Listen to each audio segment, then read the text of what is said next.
Kamu pernah dengar soal tempat yang nggak ada di Google Maps? Bayangin, kamu lagi jalan-jalan biasa, tapi tiba-tiba masuk ke sebuah desa yang nggak pernah kamu lihat di peta. Nggak ada sinyal, nggak ada listrik, dan orang-orang di sana kayak di zaman yang beda.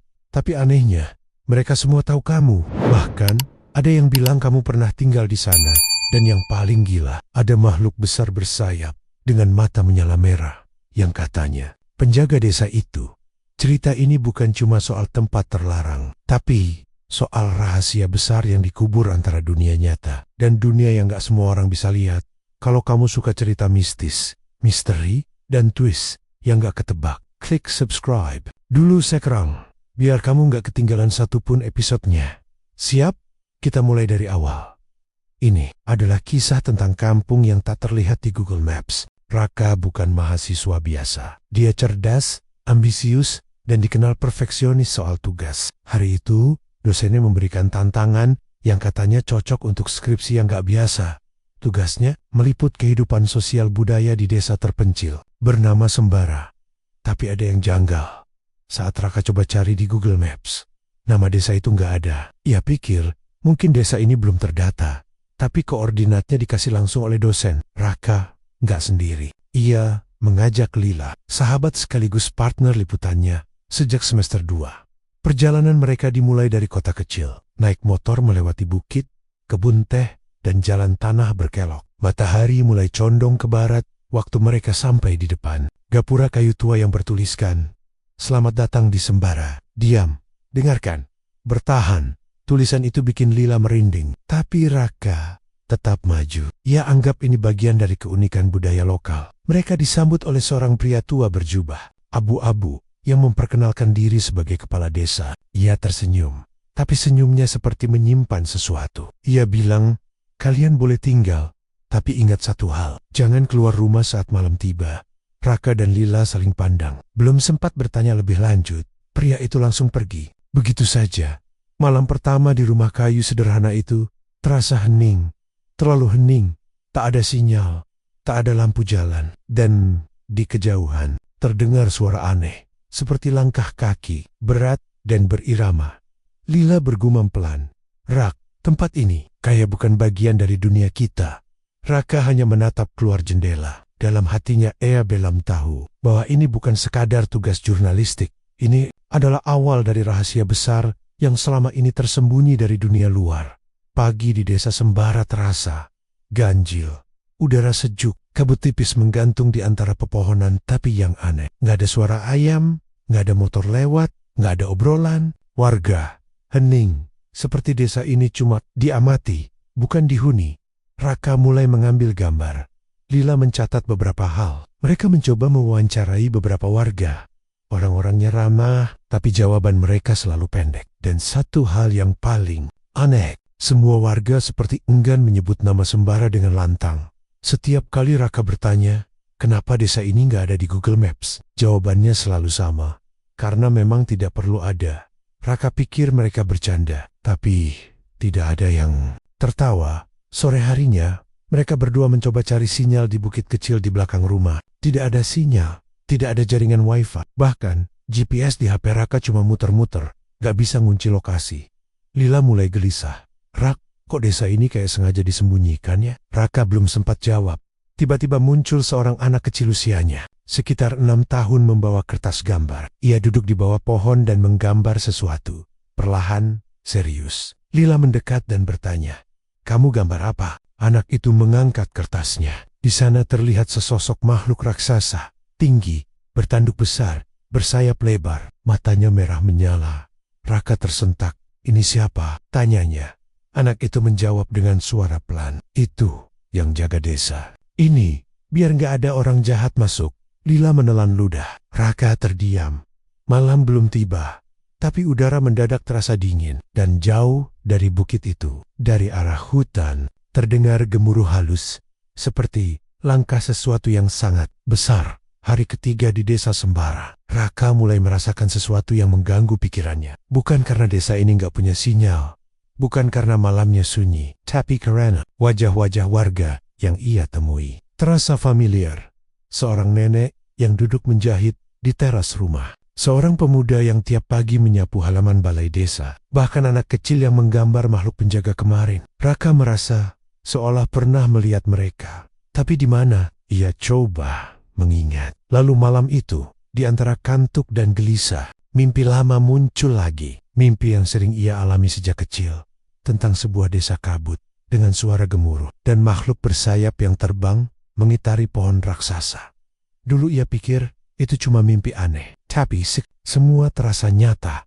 Di pagi harinya, saat berjalan sendiri ke pinggiran desa, ia menemukan sesuatu. Sebuah batu nisan kecil dengan nama yang terukir samar. Saat ia bersihkan, matanya membelalak. Nama itu adalah nama ibunya. Padahal ibunya jelas-jelas tinggal di kota. Hidup, sehat. Raka panik. Ia kembali ke rumah, menunjukkan foto batu itu ke Lila. Tapi Lila berkata, "Rak, aku nggak lihat tulisan apa-apa di batu itu. Kosong." Raka membeku. Tangannya gemetar. Sore harinya, kepala desa datang. Dengan nada tenang ia berkata, "Desa ini suka membuka pintu untuk mereka yang belum selesai." Raka bingung. Maksudnya, belum selesai apa? Kepala desa hanya tersenyum dan berjalan pergi sambil berbisik beberapa kenangan. Memang tak bisa dihapus dari peta. Hari mulai gelap dan malam ini suara langkah itu terdengar lebih dekat dari sebelumnya. Malam itu berbeda. Langit di atas desa sembara tampak merah gelap. Meski tidak ada awan petir, angin bertiup pelan, tapi menusuk tulang. Dan suara itu kembali terdengar. Langkah berat, lambat, tapi teratur. Seolah ada sesuatu yang sangat besar sedang berkeliling di antara pohon-pohon tua di hutan sebelah timur. Raka berdiri di depan jendela. Lila memanggil dari dalam kamar, "Jangan lihat keluar." Kepala desa bilang, tapi Raka tak tahan. Ia mengintip sedikit, gelap, kabut, hening. Lalu bayangan hitam besar melintas cepat di antara celah pohon. Seketika lampu lentera di rumah mereka padam. Gelap gulita. Lila berteriak kecil dari kamar. Raka langsung berlari masuk.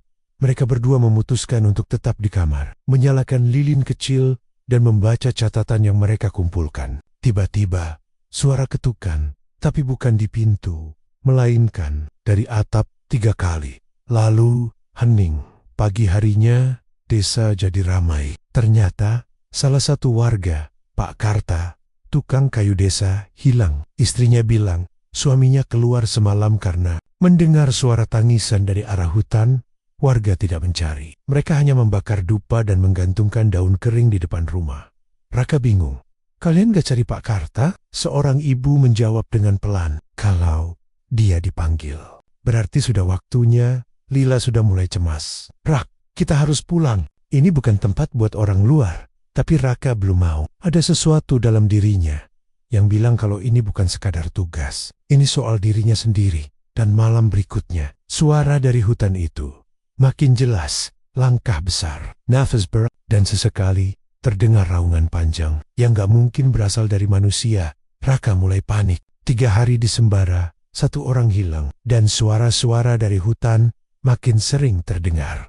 Ia putuskan untuk coba hubungi dunia luar. Ia nyalakan aplikasi GPS offline yang biasanya bisa melacak posisi meski tanpa sinyal. Tapi layar cuma muter. Tone mute hingga akhirnya muncul pesan. Data lokasi tidak dikenal. Ia coba kirim sinyal darurat ke jaringan. Satelit gagal. Coba arahkan kompas digital. Error. Bahkan peta offline yang ia simpan nggak menunjukkan titik sembara sama sekali. Seolah desa ini nggak pernah ada di permukaan bumi. Lila mendekat dan berkata, "Aku udah coba telepon keluargaku dari kemarin.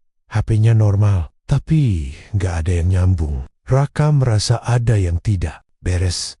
Mereka lalu pergi ke balai desa, bertanya ke kepala desa, kenapa semua alat navigasi gagal berfungsi. Kepala desa menjawab dengan tenang, "Karena tempat ini tidak ingin ditemukan. Bukan kita yang sembunyi, tapi dunia yang menolak melihat." Kalimat itu membuat Lila menggigil.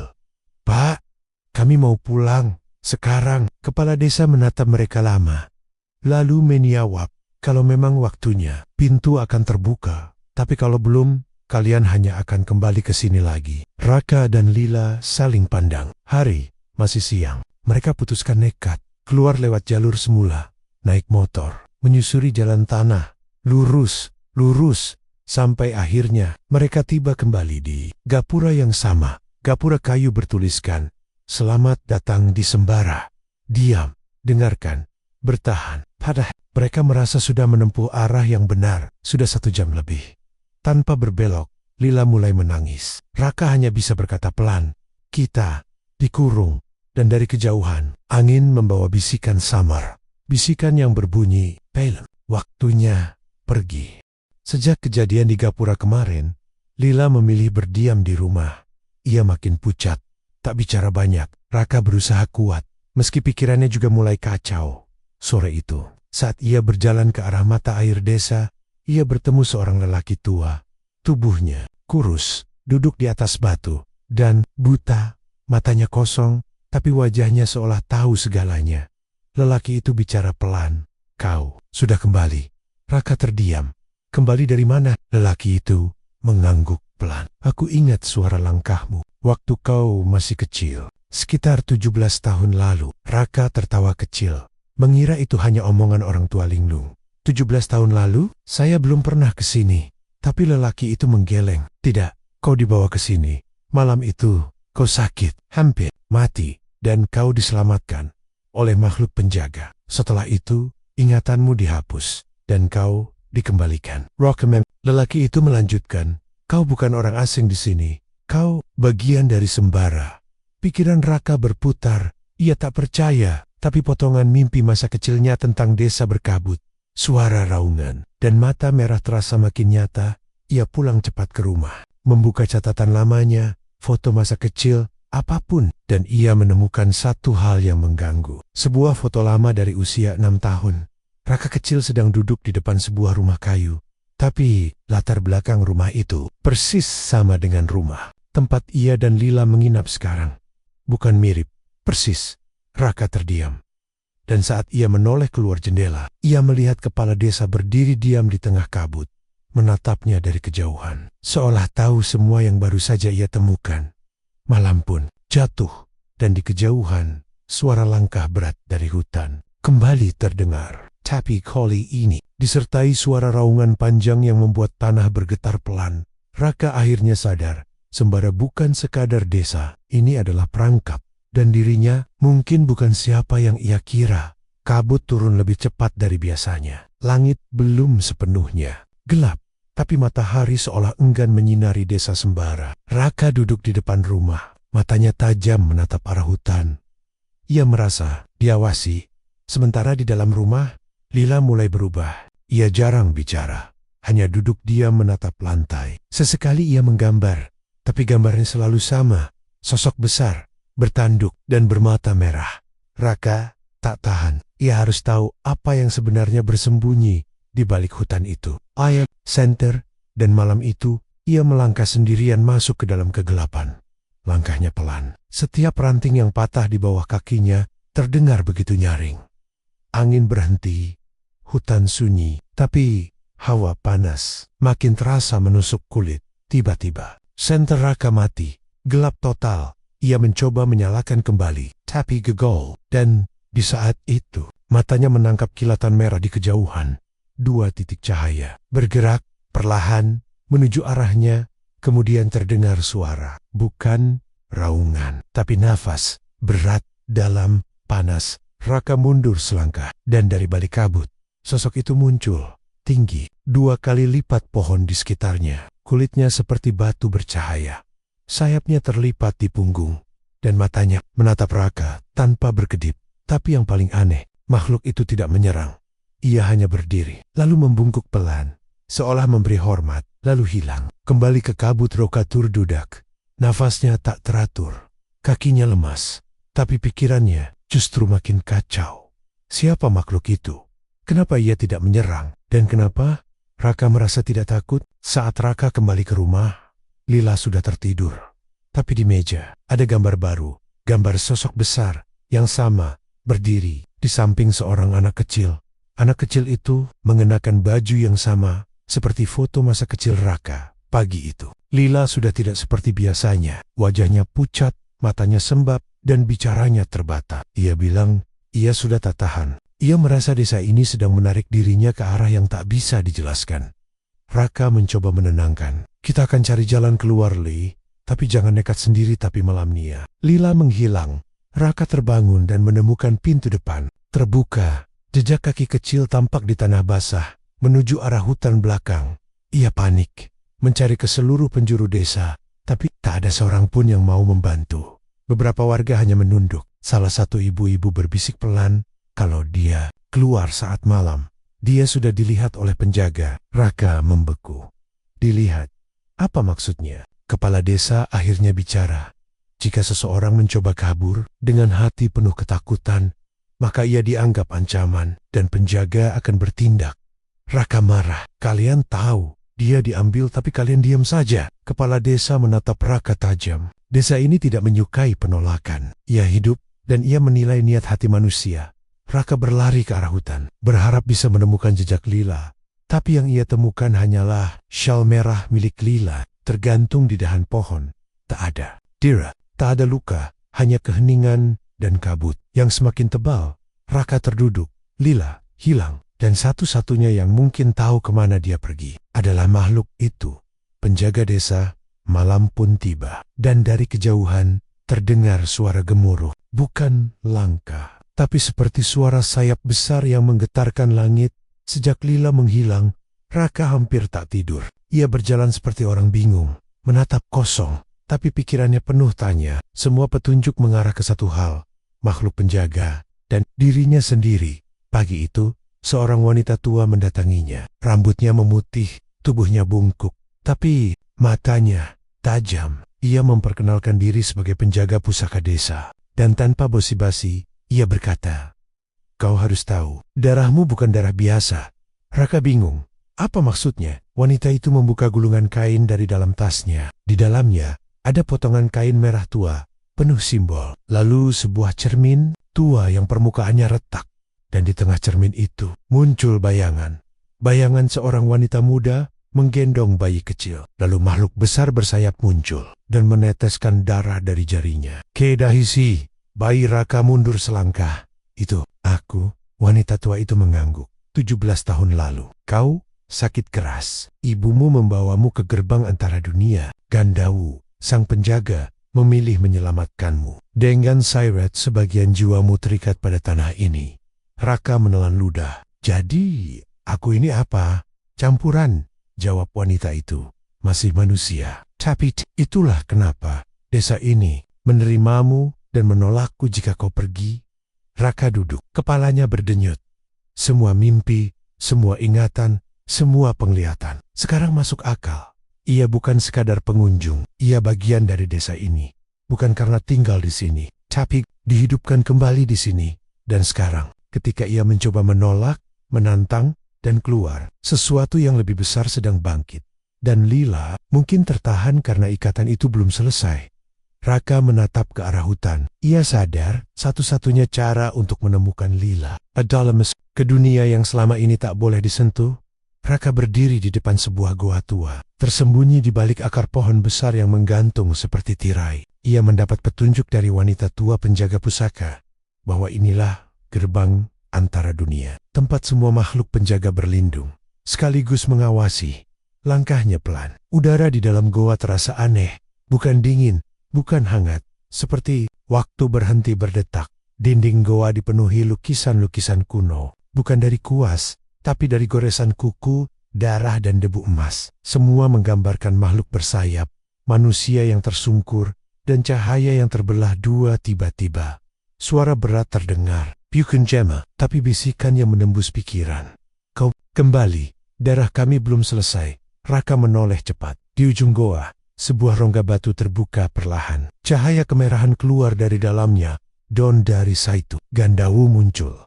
Makhluk itu lebih besar dari yang ia lihat sebelumnya. Tantu berlapis emas. Sayapnya membentang sampai ke dinding goa. Tapi yang paling menakutkan adalah matanya. Bukan karena seram, tapi karena ada air mata di sana.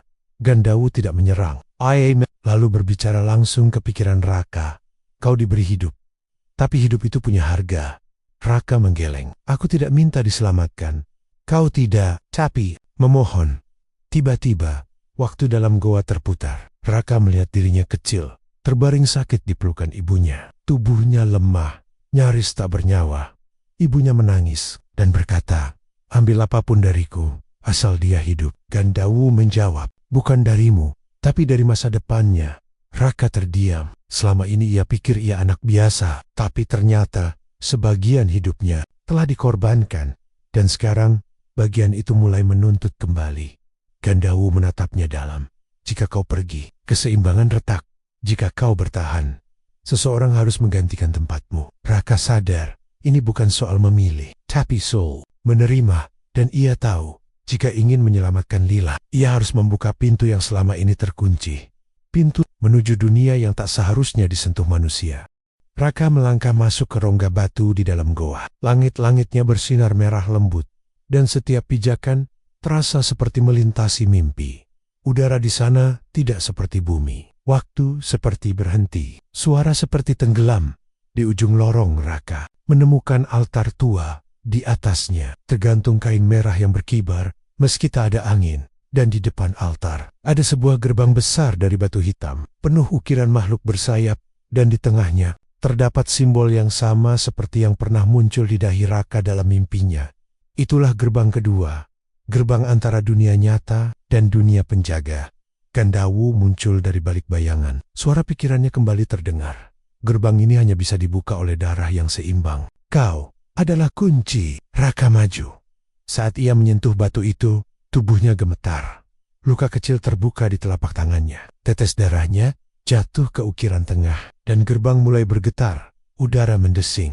Tanah bergetar. Gerbang batu terbelah. Perlahan, dan cahaya putih menyilaukan menyapu wajah Raka. Lalu semuanya hening. Ia kini berada di tempat yang asing. Langit merah marun, pohon-pohon tinggi melayang di udara, dan tanah dipenuhi bayangan tanpa tubuh. Tapi di tengah tempat itu, ada satu sosok berdiri, Lila. Ia mengenakan jubah putih. Wajahnya tenang, tapi matanya tak sama. Satu matanya merah, satu lagi hitam pekat. Ia menatap Raka, tapi tak bicara. Raka mendekat. "Lila, ini aku." Lila memiringkan kepala, seperti sedang mengenali suara. Tiba-tiba, suara bergema di sekeliling mereka. Ia telah melewati batas manusia. Jiwanya separuh tertinggal. Gandawu muncul di sisi Raka. "Jika kau ingin membawanya pulang, kau harus menukar sesuatu yang lebih besar." Raka menatap Lila. Di balik perubahan itu, ia tahu Lila belum sepenuhnya hilang.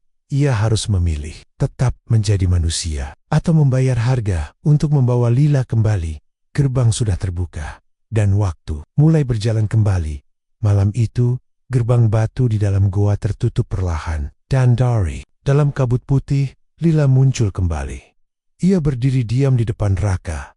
Wajahnya seperti biasa. Kulitnya lembut, tubuhnya utuh. Tapi matanya tidak lagi sama. Satu matanya merah samar. Dan setiap kali ia bicara, ada gema tipis yang mengikuti suaranya. "Rak, kita pulang ya." Raka mengangguk pelan. Meski hatinya gelisah, mereka kembali ke rumah. Tapi sepanjang jalan, Lila tak banyak bicara. Ia hanya melihat sekeliling, seperti baru pertama kali mengenal tempat itu. Keesokan paginya, warga desa menatap Lila dengan takut. Seorang anak kecil langsung bersembunyi saat melihatnya. Raka mencoba menenangkan semua orang. Dia tidak apa-apa, dia sudah kembali. Tapi kepala desa berkata pelan, "Kau telah membuka gerbang." Dan jiwa yang kembali dari sana tidak akan pernah sama. Malam harinya, Raka terbangun. Ia mendengar suara Lila dari luar rumah. Ia keluar dan melihat Lila berdiri di tengah jalan desa, menatap langit. Mulutnya bergerak seperti sedang berdoa. Tapi bahasa yang ia ucapkan bukan bahasa manusia. Saat Raka menyentuh bahunya, Lila menoleh perlahan. Wajahnya tersenyum, tapi matanya kosong. "Rah, aku senang bisa kembali, tapi aku merasa ada bagian dari diriku yang tertinggal." Raka memeluknya erat.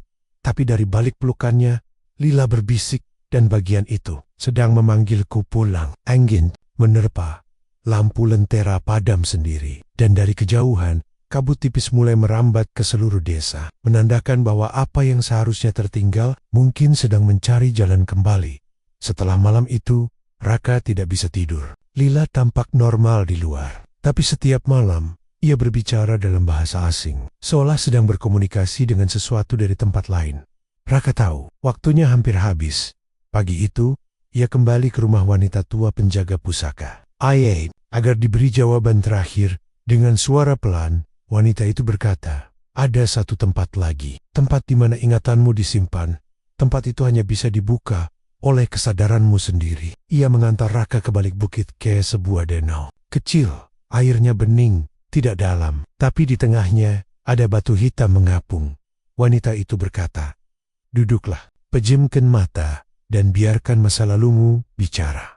Raka mengikuti. Ia duduk di atas batu itu, menutup mata, dan tiba-tiba, ia bukan lagi di sana.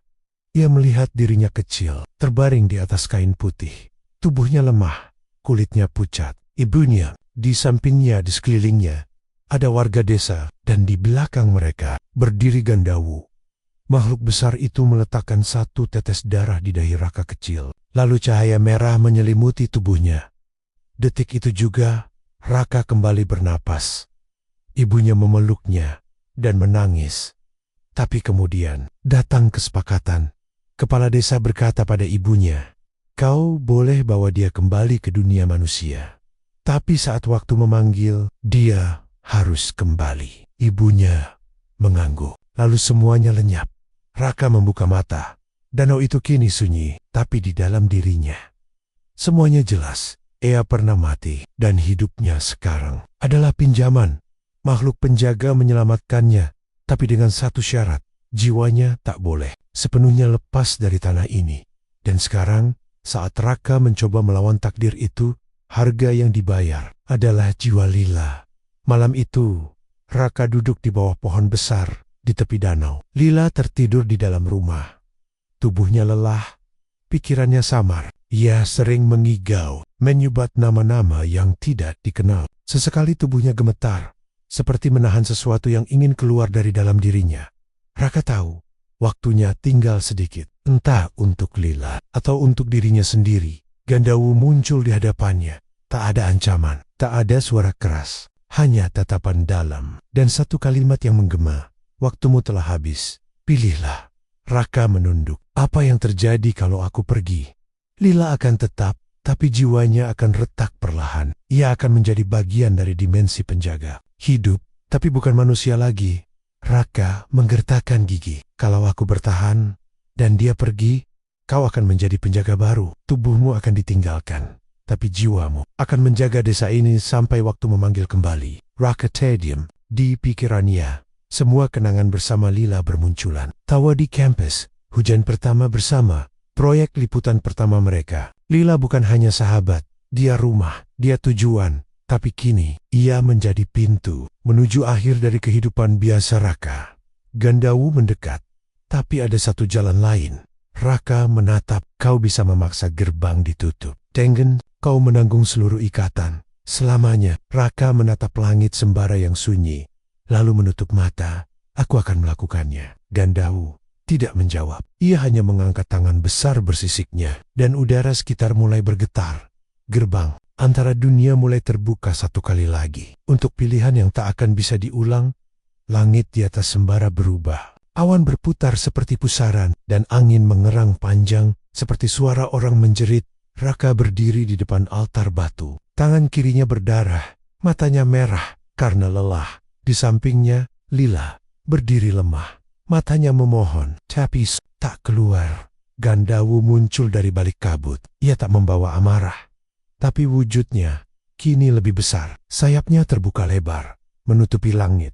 Suara dalam pikirannya terdengar jelas. Kau bersedia mengambil seluruh ikatan, tapi jiwamu tak akan kembali. Raka mengangguk. Aku tidak akan pergi tanpa Lila. Tiba-tiba, tanah bergetar. Dari balik gerbang dimensi, muncul bayangan-bayangan besar. Makhluk-makhluk penjaga lain, lebih gelap, lebih buas. Mereka bukan penjaga. Mereka adalah penuntut. Makhluk-makhluk yang selama ini tertahan. Dan sekarang, mulai keluar. Warga desa berlari, lentera padam satu persatu. Langit terbakar merah. Raka menggenggam tangan Lila.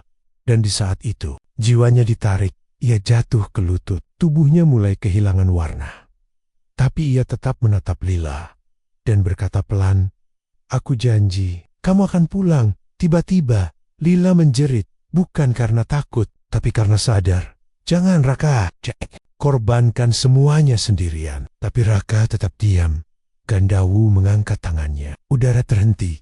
Namun sebelum ritus terakhir selesai, Roka melampet, ia menabrak altar, mematahkan ritual. Dan dari tubuhnya keluar cahaya putih menyilaukan. Makhluk-makhluk penjaga menjerit. Gerbang terbelah. Dalam sekejap, terjadi benturan besar antara dunia nyata dan dunia penjaga. Cahaya dan bayangan bertabrakan. Desa Sembara tergetar. Akar pohon mencuat dari tanah. Langit pecah oleh suara tak dikenal. Dan di tengah pusaran itu, Raka dan Lila menghilang. Gerbang tertutup. Desa menjadi sunyi. Hanya sisa angin lembut dan batu kecil yang bersinar di tengah jalan desa. Tempat terakhir, Raka berdiri. 3 hari setelah malam itu, Desa Sembara berubah. Langitnya tak lagi merah. Kabutnya menipis. Tapi ada sesuatu yang terasa berbeda. Lebih sunyi, lebih hampa. Tak ada lagi suara dari hutan. Tak ada langkah berat. Tak ada penjaga. Warga desa mulai kembali beraktivitas. Namun semua mata tertuju pada satu titik. Sebuah batu kecil di tengah jalan. Batu itu bersinar lemah. Bekas tempat terakhir Raka berdiri sebelum gerbang tertutup. Lila ditemukan tak sadarkan diri di depan rumah tua. Tubuhnya hangat, denyut nadinya normal. Tapi matanya tertutup rapat. Seperti tertidur sangat dalam. Wanita tua penjaga pusaka mendekatinya. Ia menempelkan telapak tangannya ke dahi Lila dan berkata pelan, jiwanya kembali. Tapi belum utuh, ada yang tertinggal dan ada yang tertinggal di dalam dirinya. Lila akhirnya terbangun 2 hari kemudian, tapi saat ia membuka mata, dunia terasa asing baginya. Ia mengenali orang-orang, ia mengenali tempat. Tapi setiap kali menutup mata, ia mendengar suara Raka, memanggil dari kejauhan bukan si manusia, tapi sebagai sesuatu yang menjaga di balik tirai dunia di malam hari. Desa kembali tenang. Namun sesekali, daun-daun bergetar tanpa angin. Lampu lentera bergoyang perlahan. Dan di lengget, awan membentuk siluet seseorang berdiri dengan mata menatap ke bawah. Gandawu tidak pernah muncul lagi. Tapi tanda-tanda keberadaan dimensi penjaga belum sepenuhnya tertutup, dan Lila tahu Raka masih ada di sana, menjaga, mengawasi. Sejak terbangun dari tidur panjangnya, Lila tidak pernah sama. Ia bisa melihat apa yang tak dilihat orang lain. Ia bisa mendengar suara-suara samar yang datang saat malam terlalu sunyi, dan di antara suara-suara itu, satu nama terus dipanggil. Raka. Lila tahu, ia harus melakukan sesuatu, membalas apa yang sudah dikorbankan oleh sahabatnya. Seseorang yang telah menukar seluruh hidup demi dirinya. Malam itu, ia kembali ke danau, tempat di mana masa lalu Raka pernah muncul. Ia duduk diam, menutup mata, dan memanggil dalam hati, kalau kau masih di sana, beri aku tanda. Danau tiba-tiba beriak. Kabut tipis turun, dan dari dalam air muncul pantulan wajah Raka. Tenang, tapi jauh. Ia tidak bicara, tapi matanya seperti berkata, kau harus pergi, dan lupakan aku. Lila menggeleng. Aku tidak akan pergi, aku akan menggantikanmu. Tiba-tiba, dari balik semak, muncul cahaya putih kecil. Bukan makhluk, bukan manusia, tapi semacam roh. Lembut, hangat, wanita tua penjaga pusaka muncul. Dari balik bayangan, ia berkata, gerbang bisa dibuka 1 kali lagi. Tapi kali ini, tidak untuk mengambil, melainkan untuk menukar. Lila terdiam. Jika aku masuk, aku akan menggantikan Raka. Wanita tua itu mengangguk. Tapi kau tak akan kembali sebagai manusia. Lila menutup mata. Air matanya jatuh, tapi bibirnya tersenyum kecil. Aku lebih baik hilang daripada terus hidup dengan utang yang tak bisa dibayar. Dan saat itu juga, gerbang di dalam danau terbuka. Bersinar lembut, sunyi. Lila melangkah masuk tanpa menoleh. Seketika langit sembara bersinar emas. Kabut tersapu. Dan di tengah jalan desa, Raka terbangun. Ia kembali. Tubuhnya yuta, nafasnya berat. Dan matanya langsung mencari satu sosok. Tapi Lila sudah tidak ada. Yang tersisa hanyalah syal merahnya. Tergantung di dahan pohon tua. Berayun pelan ditiup angin. Seolah berkata, aku tak pernah pergi. Aku hanya menjaga.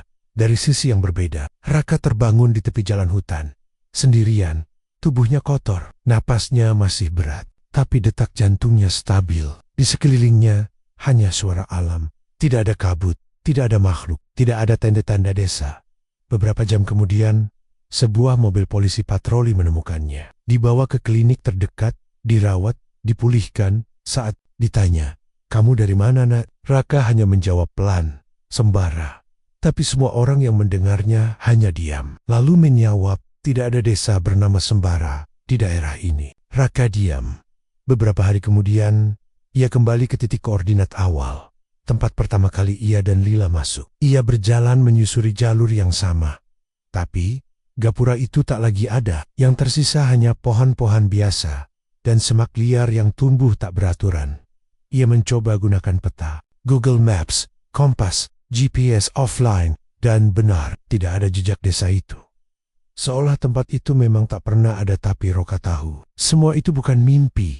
Karena di dalam sakunya ada secarik kain kecil berwarna merah, bekas dari syal Lila, dan saat malam tiba, saat dunia jadi sunyi, ia masih bisa merasakan sesuatu. Seolah dari balik pohon, dari balik angin, Lila masih menjaganya. Mungkin bukan sebagai manusia, mungkin bukan sebagai teman, tapi sebagai sesuatu yang berdiri diam di antara dunia yang terlihat dan yang tidak. Beberapa minggu setelah keluar dari hutan, Raka mencoba hidup seperti biasa. Ia kembali ke kampus, kembali ke apartemen kecilnya, kembali pada rutinitas yang pernah ia kenal. Tapi tidak ada yang benar-benar sama.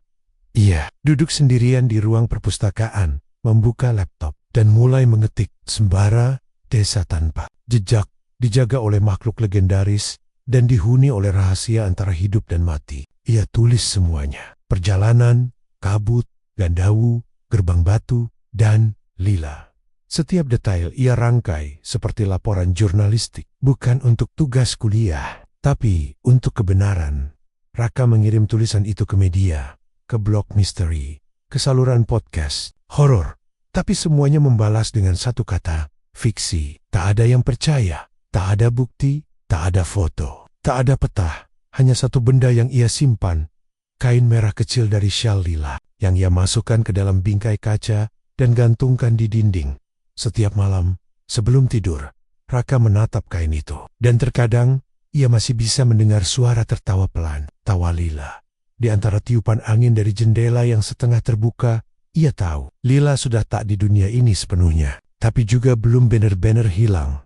Dan sekarang, tugas Raka bukan lagi mencari jawaban, tapi menjaga agar cerita ini tidak menghilang. Meskipun dunia menolaknya.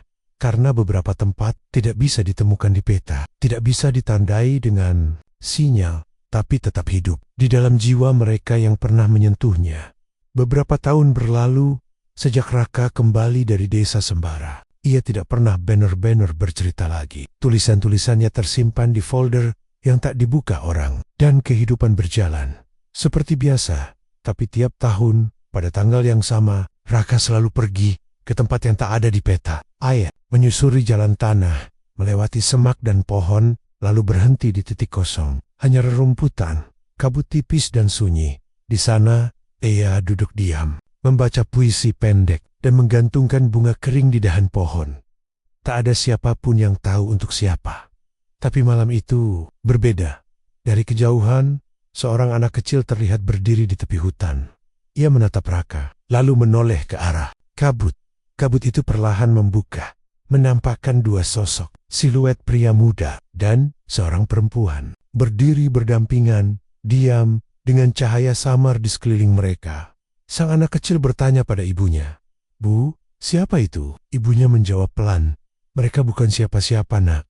Mereka penjaga tempat ini, tempat yang tidak bisa ditemukan." Di Google Maps, anak itu menatap lebih lama, lalu tersenyum. Dan saat ia berkedip, siluet itu hilang. Kabut kembali turun, sunyi kembali utuh. Hanya satu hal yang tersisa, sebuah syal merah kecil, tergantung di ranting terendah, berayun, lembut, seolah sedang melambai pada dunia yang tak pernah benar-benar percaya. Dan narasi ini pun ditutup dengan satu kalimat, beberapa tempat memang tak ingin ditemukan, tapi mereka tak pernah lupa siapa yang pernah datang.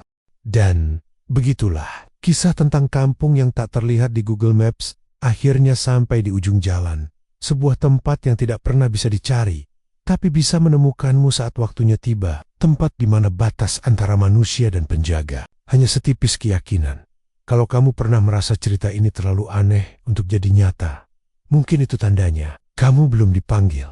Tapi kalau hatimu bergetar saat mendengarnya, mungkin pernah menyentuh pintu itu tanpa sadar. Terima kasih sudah mengikuti cerita ini sampai akhir. Kalau kamu punya teori, pertanyaan, atau makhluk legenda lain yang ingin diangkat jadi cerita, tulis di kolom komentar ya. Dan jangan lupa klik subscribe, biar kamu gak ketinggalan kisah misteri berikutnya. Karena beberapa cerita terbaik justru lahir dari tempat yang tak pernah tercatat di peta. Sampai jumpa di dunia yang belum tentu nyata.